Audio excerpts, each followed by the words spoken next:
Hello friends, सी language में programming skill को develop करने की सीरीज में हम लोग एक सब सीरीज देख रहे हैं स्टार पैटर्न की, जिसके 31 पैटर्न्स हम ऑलरेडी देख चुके हैं और आज हम 32nd पैटर्न देखने वाले हैं। जिन लोगों ने अभी तक स्टार पैटर्न के मेरे एक भी प्रोग्राम ना देखे हों, मेरी उनसे रिक्वेस्ट है कि वो स्टार पैटर्न का फर्स्ट वाला वीडियो जरूर देखें, क्योंकि उसमें मैंने बेसिक स्केलेटन बनाना सिखाया। शेप कैसा भी हो, सबको बनाने की एक सिंगल अप्रोच ही हम हर प्रोग्राम में यूज कर रहे हैं। और इतने सारे प्रोग्राम करने के बाद अब आपको समझ में आ गया होगा कि उस अप्रोच को कैसे यूज करना है। तो मैं बेसिक स्केलेटन पे भी ज्यादा बात नहीं करूंगा, मैं सीधे इस शेप को कैसे प्रिंट कराते हैं उसके लॉजिक पर ध्यान दूंगा। तो जैसा कि हमने इससे पहले भी हर वीडियो में देखा है, हमें 4 स्टेप में ये शेप को अचीव करना होता है। 4 स्टेप में से पहली स्टेप क्या है, जो शेप आपको प्रिंट कराना है, जैसा कि आपको स्क्रीन पे दिखाई दे रहा है, उसको सबसे पहले आप कॉपी में ड्रॉ कर लीजिए। जैसे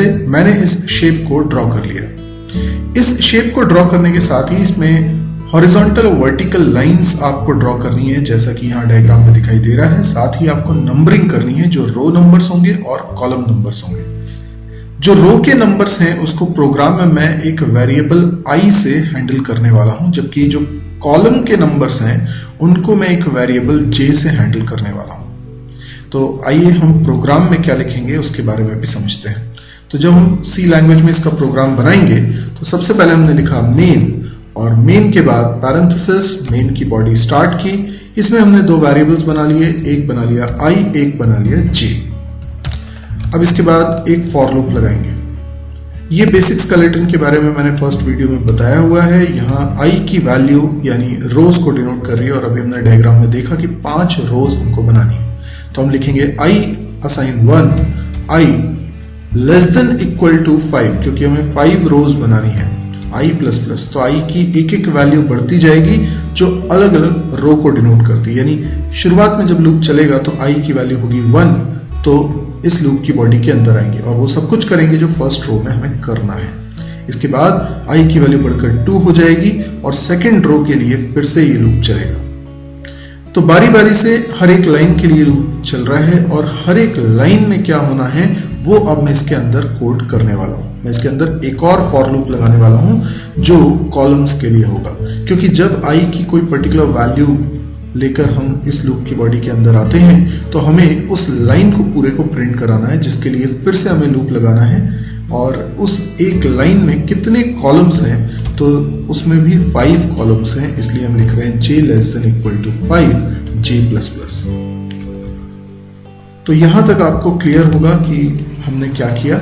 अब हमें एक चीज और समझनी है कि जो शेप हमको प्रिंट कराना है उसमें कुछ जगह पर स्पेसेस हैं और कुछ जगह पे स्टार।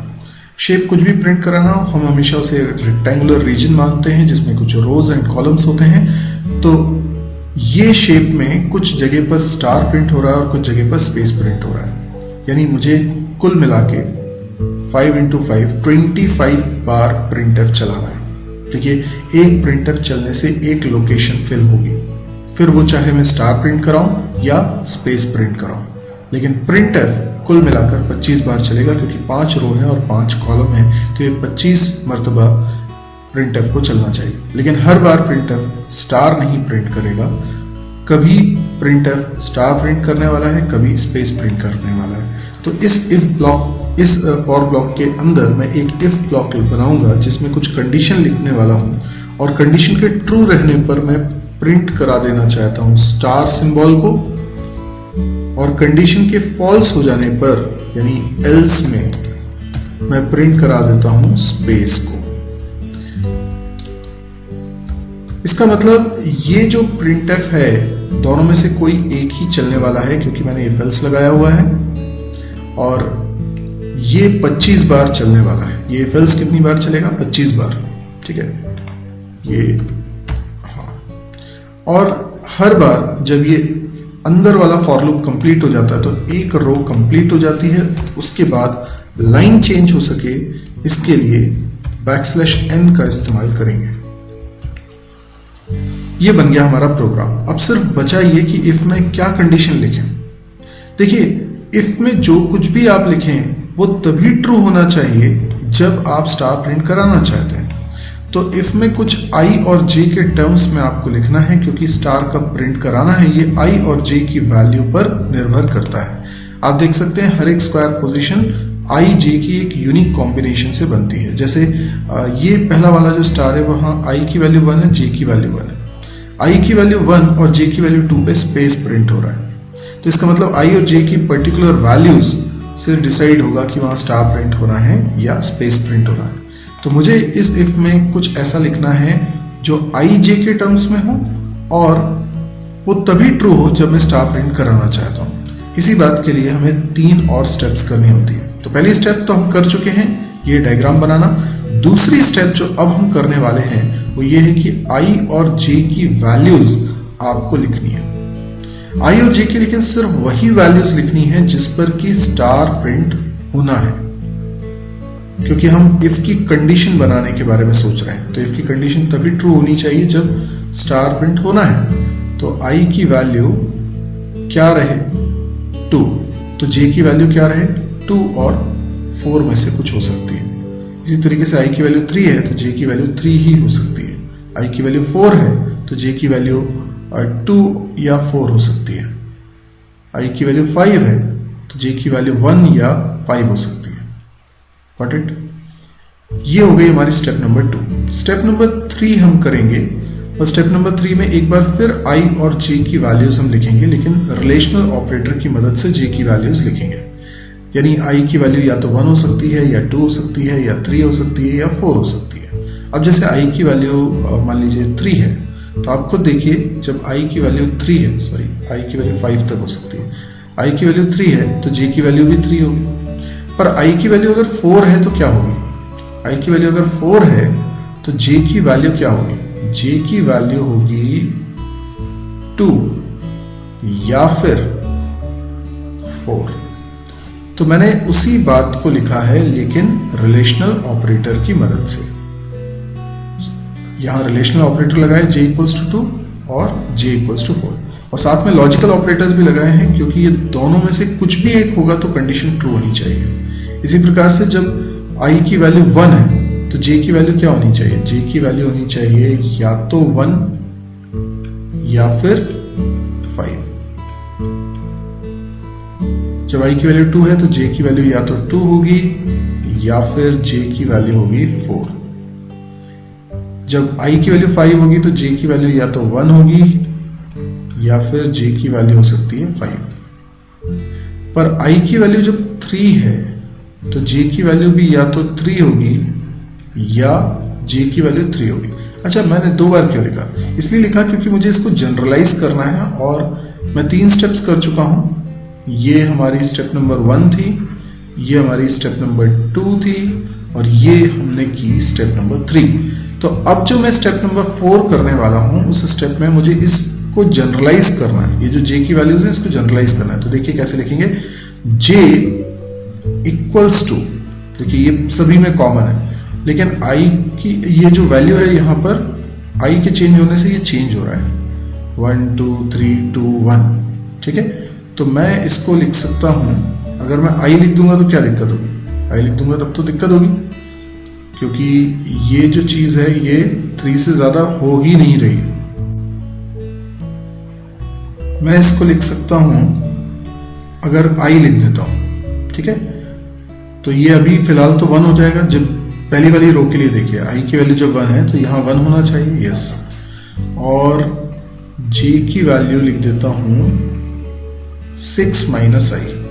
अभी देखिए पहली वाली रो के लिए सही है कि नहीं है, चेक कर लेते हैं। जैसे i की वैल्यू अगर 1 है तो इसका मतलब ये 1 हो गया और ये 5 हो गया। बस यही तो चाह रहे थे पहली वाली रो के लिए, यस। अच्छा, i की वैल्यू 2 है तो ये 2 हो जाएगा और 6 माइनस 2 इज 4। देखिए सेकंड वाले के लिए भी सही है, तो फर्स्ट वाले के लिए भी सही है, सेकंड वाले के लिए भी सही है। जरा i की वैल्यू 3 के लिए और चेक करो, यहाँ 3 आ गया, यहाँ पर भी 3 आ जाएगा, 6 माइनस 3 इज 3, यस। तो ये भी ठीक है, इसमें भी कोई प्रॉब्लम नहीं है। अच्छा, लेकिन i की वैल्यू 4 रखें तो क्या होगा? यहाँ तो हो जाएगा 4, यहाँ हो जाएगा 2, लेकिन ये सही है क्योंकि बीच में लगा है और ये सिर्फ इंटरचेंज हुए हैं, है ना। ये जो j इक्वल्स टू 2 और j इक्वल्स टू 4 है ना, ये लेफ्ट और राइट बस इंटरचेंज हुए, तो उसमें कोई हार्म नहीं है, तो हम ऐसा लिख सकते हैं। तो इसी तरीके से i की वैल्यू जो 5 है तो ये हो जाएगा 5 और ये हो जाएगा 1, तो ये भी ठीक है, बस इसमें भी इंटरचेंज हो रहा है। तो ये हमारी कंडीशन बिल्कुल सही है। अब बस इस प्रोग्राम को हमें टाइप करना है। यहाँ पे हमने लिखा j इक्वल्स टू i और j equals to 6 minus i। अब देखते हैं इस प्रोग्राम को रन करके क्या हमारा आउटपुट सही आता है। तो एग्जैक्टली जैसा हम स्टार शेप चाह रहे थे बिल्कुल वैसा ही यहाँ पर शेप बन गया है। अच्छा, इसको अगर हम जनरलाइज करना चाहें तो हम यूजर से नंबर ऑफ लाइंस वो कितनी चाह रहा है वो भी एंटर करवा सकते हैं। जैसे हमने बोला एंटर नंबर ऑफ लाइंस, ठीक है। अब यूजर जो भी एंटर करेगा स्कैनफ की मदद से हम उसे एक वेरिएबल में रख लेंगे। मुझे एक वेरिएबल और बनाना पड़ेगा इसके लिए, जैसे मैंने बना लिया n नाम का वेरिएबल, ठीक है। तो n वेरिएबल पहले मुझे ऊपर डिक्लेयर करना होगा। अब मुझे सिर्फ क्या करना है, एक तो n लाइंस हैं तो ये 5 की जगह हो जाएगा n, क्योंकि n रो हो जाएंगी और n ही कॉलम हो जाएंगे। और जहां पे 6 लिख रहा हूं वहां पे मुझे लिखना पड़ेगा n+1, क्योंकि 6 लिखा था जब वो 5 था। तो अभी मैं इसको चला के देखता हूं। अब जैसे मुझे इसमें एंटर करना है 9 लाइंस, तो देखिए 9 लाइंस के हिसाब से स्टार प्रिंट हो गया। लेकिन मैंने ऑड नंबर एंटर किया है और ऑड नंबर के हिसाब से लॉजिक बनाया है, क्योंकि यहाँ पर बीच में एक स्टार एक्स्ट्रा आने वाला है, बाकी सब सिमेट्रिक हैं, 2-2 स्टार हैं हर लाइन में। तो ये तब क्या होगा जब मैं इवन नंबर एंटर करूंगा, तब क्या ये लॉजिक फेल हो जाएगा? एक बार टेस्ट करते हैं। तो अगर मैंने नंबर 8 एंटर कर दिया तो भी सही है, बस बीच में एक स्टार नहीं बनेगा। वो तो ऑब्वियस है, क्योंकि ऑड नंबर होगा तभी वो बीच में स्टार आ सकता है। अगर मान लो इवन नंबर ऑफ लाइंस है तो ये सिमेट्री के कारण जैसा ऊपर की 4 लाइंस आएंगी वैसे ही नीचे की 4 लाइंस आएंगी। तो ये बिल्कुल सही बन रहा है जैसा हम बनाना चाहते हैं। तो हर लिहाज से ये प्रोग्राम बिल्कुल सही है। अब यदि आपको ये वीडियो पसंद आया तो आप इसे लाइक करें। यदि आपको लगता है कि इस तरह के वीडियोस और देखने में आप इंटरेस्टेड हैं तो इस चैनल को सब्सक्राइब करना ना भूलें। इसके अलावा आप मेरी वेबसाइट को विजिट करना तो बिल्कुल भी ना भूलें, www.mysirji.com। एक बार इस वेबसाइट पे आइए तो आपको पता चलेगा कि आप क्या मिस कर रहे थे, क्योंकि बहुत सारे वीडियोस हैं जो कि मेरे अलग अलग यूट्यूब चैनल्स पे हैं और आपने कुछ देखे हैं और कुछ नहीं देखे हैं। तो आप इस साइट पे आइए, सारे के सारे वीडियोस के लिंक्स मैंने ऑर्गेनाइज्ड फॉर्मेट में रखे हुए हैं। सारे फ्री हैं, आप देखेंगे यूट्यूब में ही, लेकिन उनको ढूंढने में आपको दिक्कत नहीं जाएगी क्योंकि इस साइट पे बहुत ही ऑर्गेनाइज मैनर में रखे हैं। प्लस आप प्रॉपरली कोर्सेज कर सकते हैं। सी लैंग्वेज का पूरा कोर्स है, C++ का है, जावा का है, PHP का है, DBMS, डेटा स्ट्रक्चर, एडवांस जावा, बहुत सारे कोर्सेज हैं। कैंपस प्रिपरेशन से रिलेटेड बहुत सारा मटेरियल है। डेली एक नया वीडियो वहाँ पब्लिश होता है, वीडियोस हिंदी में हैं और बहुत सारी चीज़ें, डाउनलोडेबल कंटेंट है, नोट्स मिलेंगे, बहुत कुछ मिलेगा।